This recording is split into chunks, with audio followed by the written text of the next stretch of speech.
Leopard tank पर दरअसल Germany Poland विवाद अब चरम पर पहुंच चुका है। पोलैंड के प्रधानमंत्री ने जर्मनी पर कई गंभीर आरोप लगाए हैं। गलत पक्ष में खड़ा हो रहा है जर्मनी, ये कहना है पोलैंड के पीएम का। लेपर्ड की डिलीवरी रोकना ठीक नहीं है, पोलैंड के पीएम की तरफ से कहा गया।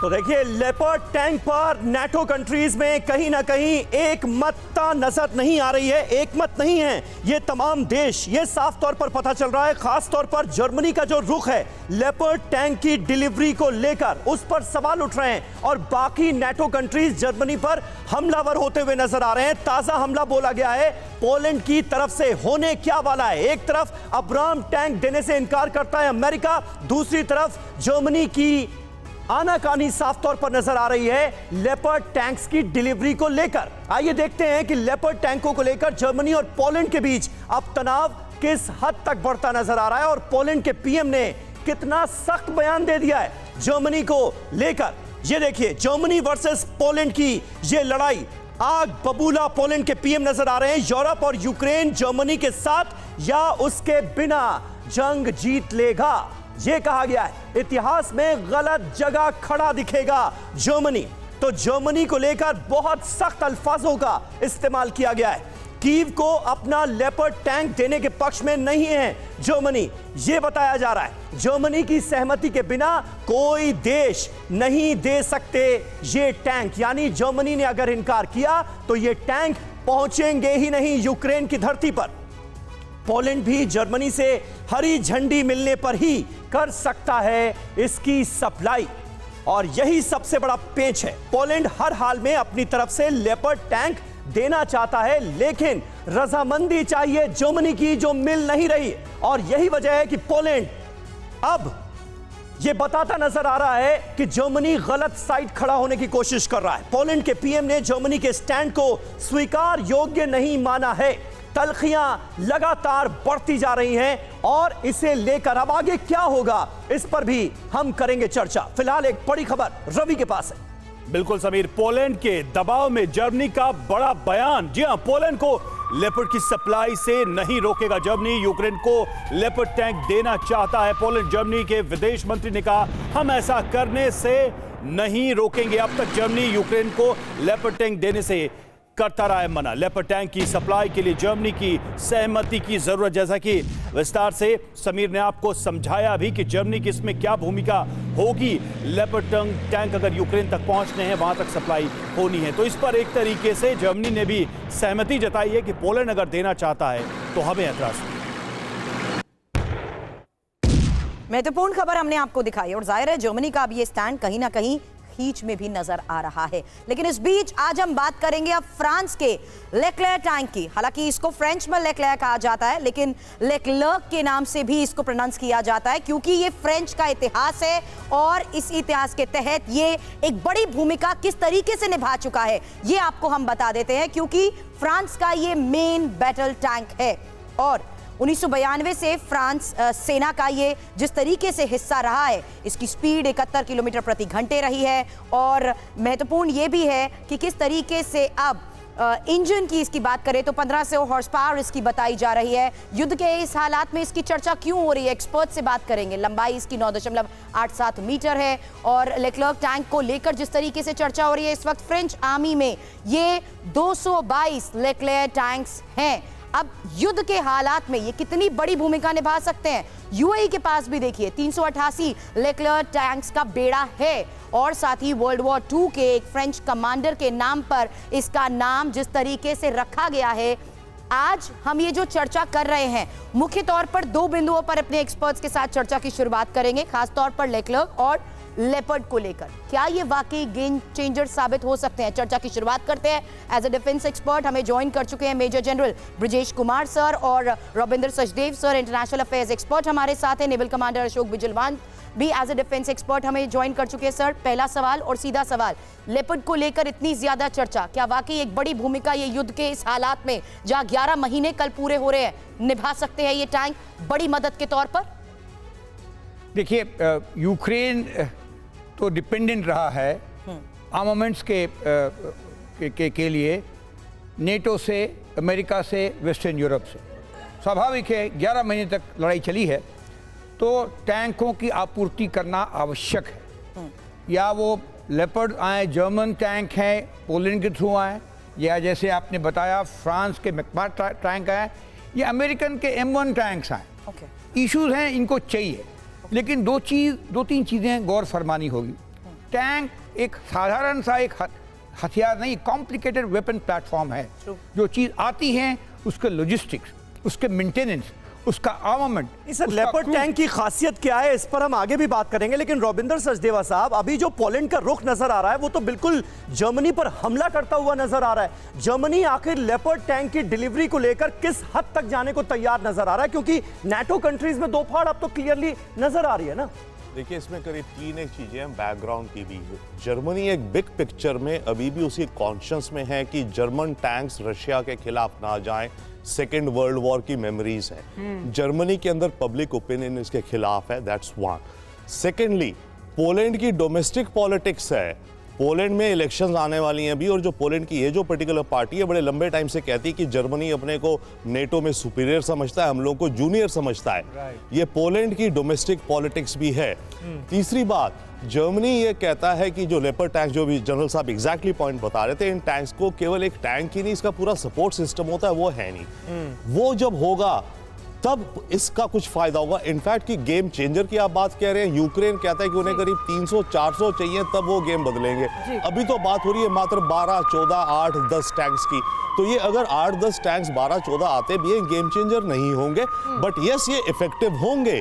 बट जर्मनी जर्मनी की नानुकुर के अलावा इस पर भी डिस्कशन करेंगे कि आखिरकार ये हाइपरसोनिक मिसाइल, ड्रोन और बम से लड़ाई वापस टैंक्स पर क्यों आ रही है, उसको लेकर इतनी चर्चा क्यों रही है। लेकिन इस बीच बड़ी खबर का रुख कर लेते हैं। पोलैंड के प्रधानमंत्री का बहुत बड़ा ऐलान, यूक्रेन को जंग के लिए लेपर्ड टैंक देगा पोलैंड। दूसरे देशों के साथ ग्रुप बनाकर लेपर्ड टैंक देगा। जर्मनी की आनाकानी के बाद पोलैंड का ये बड़ा फैसला है। अब जर्मनी ने पोलैंड के फैसले से खुद को अलग कर लिया। चलिए और अब समझते हैं कि जर्मन लेपर्ड टैंक का ये पूरा माजरा है क्या, क्यों है, और इससे आगे बैटल ग्राउंड में चीजें कैसे बदल सकती है, क्या उसका इंपैक्ट रहेगा, वॉर जोन में लेपर्ड इफेक्ट क्या हो सकता है, इस पर बात करें जल्दी से। वॉर में यूक्रेन की ताकत की बात करें अगर, तो ताकत इस एकजुटता से कमजोर, पश्चिम की जो ताकत है उसकी हम बात करें, पश्चिमी एकजुटता इससे कमजोर होगी ऐसा लग रहा है।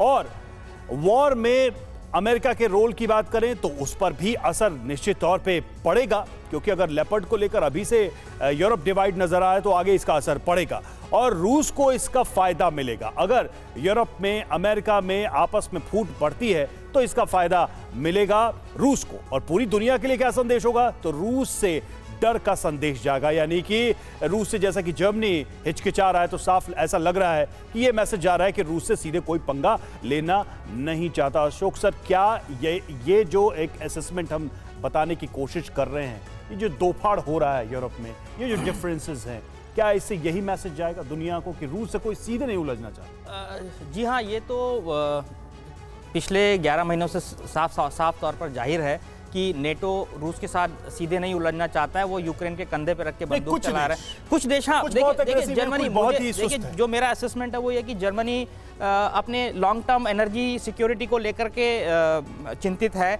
और वो रूस को बहुत ज़्यादा एंटेगनाइज नहीं करना चाहता है, उसको ज़्यादा नाराज़ नहीं करना चाहता है, क्योंकि मेरे विचार से जर्मनी के अंदर एक ये सोच है कि जब ये युद्ध ख़त्म हो जाएगा तो शायद फिर जो उसकी जो गैस और गैस की जो डिपेंडेंस है, जो पाइपलाइन पे जो काम किया है, इतना सारा इन्वेस्टमेंट किया है, वो कहीं पूरा का पूरा वेस्ट ना हो जाए, वो संक कॉस्ट में ना तब्दील हो जाए, जो ये उन्होंने इतना इन्वेस्टमेंट उसके ऊपर किया है। और वो शायद ये चाहता है कि युद्ध समाप्त होने के बाद, और युद्ध निश्चित तौर पे कभी ना कभी तो समाप्त होगा, तो उसके बाद वो रूस से वापस अपनी एनर्जी सिक्योरिटी के लिए वापस रूस के ऊपर शायद डिपेंडेंस चाहता है, या उसके बारे में बिल्कुल सर, बने रहे आप हमारे पास।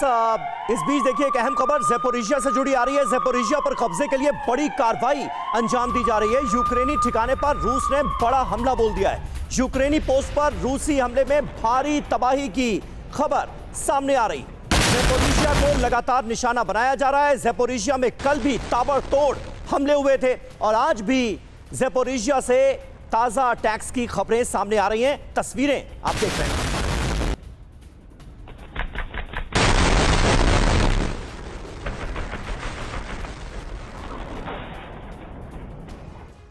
और रूसी ठिकाने पर यूक्रेन के जबरदस्त एक्शन को लेकर, काउंटर अटैक को लेकर अगली बड़ी खबर। JMLRS से रूसी सेना पर यूक्रेन का वार और रूसी आर्मी पर ताबड़तोड़ रॉकेट अटैक।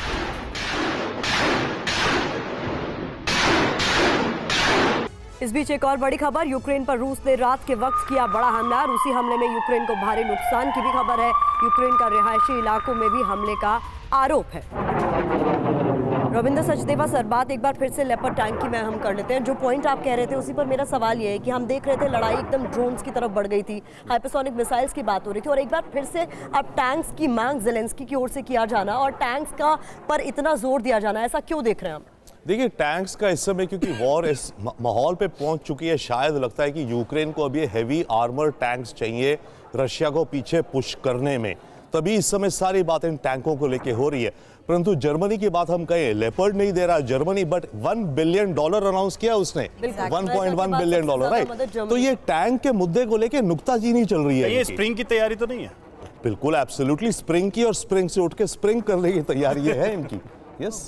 लेकिन ऐसा नहीं है सर, इस पर रशिया की भी नजर रहेगी, क्योंकि सबसे बड़ी बात यह है कि क्या समर्थन को लेकर भी रशिया के कोई खुलकर सामने नहीं आता, लेकिन उसके खिलाफ कोई कलेक्टिव मंच भी तो नहीं बना पाए ना। और बन गया है, तो क्यों नहीं बना? डिमांड कर रहा है कि कलेक्टिव मंच के साथ, सैंक्शंस के साथ रशिया को नुकसान पहुंचाया जा सके, जो अभी तक कुछ हद तक नहीं हो पाया। कलेक्टिव मंच पार्डन में क्यों नहीं बन गया? पूरा का पूरा नेटो इकट्ठा हो गया, $150 बिलियन दिखा दिए। तो ये खबरें आ रही है कि नेटो में ही अब मतभेद सामने आ, ठीक है, पर ये छोटे मोटे एक चीज ध्यान रखिए। देखिए, कहानी 0 से शुरू हुई, 0 से 80 पहुंच गई, 85 जा रही है, बढ़ती जा रही है ना। लेपर्ड नहीं दे रहे, 1 बिलियन और दे रहे अमेरिका। लेकिन रशिया भी इस हद तक बढ़ गया कि अब वो कब्जे की बातें कर रहा है, कब्जे के दावे कर रहा है। नहीं, रशिया तो करेगा, रशिया तो उसी से शुरू हुआ है, रशिया को तो वो करना ही है जी।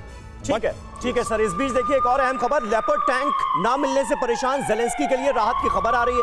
फ्रांस ने अपने लेक्लेयर टैंक सप्लाई के संकेत दिए हैं। राष्ट्रपति मैक्रोन ने कहा लेक्लेयर टैंक देने पर हम ले सकते हैं फैसला। तो ये एक राहत की खबर प्रेसिडेंट ज़ेलेंस्की के लिए सामने आ रही है। बिल्कुल, देखिए टैंक्स को लेकर लगातार हम बात कर रहे हैं और लेक्लेयर की बात कर रहे हैं, हम लेपर्ड की बात कर रहे हैं। और जैसा कि थोड़ी देर पहले ये बात हो ही रही थी कि विंटर्स के बाद स्प्रिंग की ये तैयारी है, क्योंकि सबको पता है कि फिर ज़मीन पर आमना सामना होगा। और ऐसे में ये सारे टैंक कितने इफेक्टिव होंगे, यूक्रेन को कितनी मदद मिलेगी, क्योंकि नंबर्स ऑफ टैंक्स बहुत ज़्यादा नहीं है और जितनी डिमांड यूक्रेन की है वो पूरी होती नज़र नहीं आ रही है। ज़रा हम इस टैंक के बारे में समझें, फ्रेंच टैंक लेपर्ड। और देखिए, फ्रांस अपना लेक्लेयर टैंक जो है यूक्रेन को दे सकता है, इसकी संभावना बनी हुई। अंतिम फैसले के लिए फ्रेंच रक्षा मंत्रालय में चर्चा जारी है इसको लेकर के यूक्रेन को ये दिया जाए। हालांकि टैंक देने के पहले सहयोगियों से बात करेगा फ्रांस, उस पर एक सहमति बनाएगा और उसके बाद इस पर अंतिम निर्णय लिया जाएगा। मैक्रोन ने जर्मनी जैसे देशों से चर्चा करने की बात कही और जर्मनी का स्टैंड हम लगातार बता रहे हैं कि उसके अपने टैंक को लेकर उसका क्या स्टैंड है। जर्मनी खुद अपना लेपर्ड टैंक यूक्रेन को नहीं दे रहा है, इसीलिए बार बार यह कहा जा रहा है कि आपस में देखिए कैसी असहमति नजर आ रही है। जर्मन लेपर्ड टैंक न मिलने से यूक्रेन को परेशान जो यूक्रेन है उसको थोड़ी बहुत राहत मिल सकती है अगर ये टैंक, यानी कि फ्रांस अगर अपना टैंक यूक्रेन को दे देता है, तो कम से कम जो उम्मीद उसे जर्मनी से थी वो फ्रांस से पूरी हो सकती है। लेकिन आवश्यकता पूरी होगी या नहीं होगी, ये एक बहुत बड़ा सवाल है। अशोक सर, यही सवाल मैं कर रहा था कि जो जरूरत है और डिमांड को लेकर जो सप्लाई है वो बहुत कम है, थोड़ी है। अगर 10-12 जैसा कि हम शुरू में बात कर रहे हैं, इन टैंकों के मिल जाने से भी क्या बेनिफिट होगा यूक्रेन को? देखिए, ये मुझे लगता है कि ऑपरेशंस में तो कोई खास गेम चेंजर ये साबित नहीं होंगे, पर हाँ, ये मोराल बूस्टिंग के लिए जो उनकी फोर्सेस हैं, उनकी मोराल बूस्टिंग के लिए शायद ये काफ़ी कारगर साबित हो सकते हैं। उनको ये लगेगा कि जो उनके ट्रूप्स हैं ऑन ग्राउंड जो फाइट कर रहे हैं, उनको लगेगा कि हाँ भाई, हमारे पीछे से रीइंफोर्समेंट आ रही है। आज 12 आए हैं, हो सकता है आगे और टैंक्स आए। ठीक है, मेजर जनरल ब्रजेश हमारे साथ मौजूद हैं। ब्रजेश जी, एक पॉइंट जरा क्लियर कीजिए, क्योंकि ये लेपर्ड टैंक को लेकर जो बातें सामने आ रही हैं कि जर्मनी देने के लिए तैयार नहीं है। पोलैंड के पास जर्मन टैंक लेपर्ड है, लेकिन वो जर्मनी की इजाजत का इंतजार कर रहा है। किस तरह की कंडीशंस होती हैं अगर आपने दूसरे देश का टैंक हासिल कर रखा है और उसे किसी दूसरे देश को सप्लाई करना है? देखिए, कोई भी हेवी आर्ममेंट का जी जो खरीद फरोख्त होता है वो सर्टन कंडीशनैलिटी और क्लॉजेस के बीच में होता है। ओके। ये सारे डील्स पॉलिटिकल होते हैं और स्वाभाविक है कि जिस समय उन्होंने इसको प्रोक्योर करने की ठानी होगी, जो टर्म्स कंडीशंस हैं they have to be followed, otherwise can be challenge. तो ये जो चीज़ें हैं स्वाभाविक मैं कहूँगा कोई बहुत बड़ी चीज़ नहीं है। नहीं, बीच में ये खबर आ रही है ना कि जर्मनी इनकार कर रहा है, लेकिन अब पोलैंड ने फैसला कर लिया कि जर्मनी के इनकार के बावजूद हम देंगे। तो ऐसा क्या किया जा सकता है? ये मुमकिन है? ये एक अंदरूनी बातें क्या है हम लोगों को समझना मुश्किल है, बट ये जरूर समझते हैं कल कि इसको लेकर हमने ये चर्चा कंसेंसस भी की थी कुछ वजहों की सर, कि सपोर्ट एड का ये हिस्सा नहीं है। खासकर दूसरा महत्वपूर्ण तर्क ये दिया गया था कि इतना समय तो इनकी ट्रेनिंग को लेकर लग जाएगा और तब तक शायद वो जरूरत और ज्यादा बढ़ जाएगी यूक्रेन की सपोर्ट के तौर पर। एब्सोल्युटली। देखिए, जैसे एक टैंक बहुत बड़ा प्लेटफॉर्म होता है, राइट, तो उसको अगर हम ट्रांसफर करके कुछ फायदा नहीं है। उसकी ट्रेनिंग, उसका एम्यूनिशन, उसके म्यूनिशन सिस्टम, उसके मिसाइल सिस्टम, उसके एफओएल, सारों का बंदोबस्त करना लेकिन होता है। ठीक बात। प्लस इसको इंट्रोड्यूस करने में समय लगता है। ठीक है सर। इस बीच देखिए एक और अहम खबर आ रही है। MLRS से यूक्रेन की अंधाधुंध फायरिंग का नया वीडियो सामने आया है। रशियन ठिकाने पर जोरदार हमला किया गया है। यूक्रेन ने कई पोस्ट उड़ाने का किया है दावा। जो ताजा वीडियो है वो इस वक्त TV9 भारतवर्ष पर आप देख रहे हैं।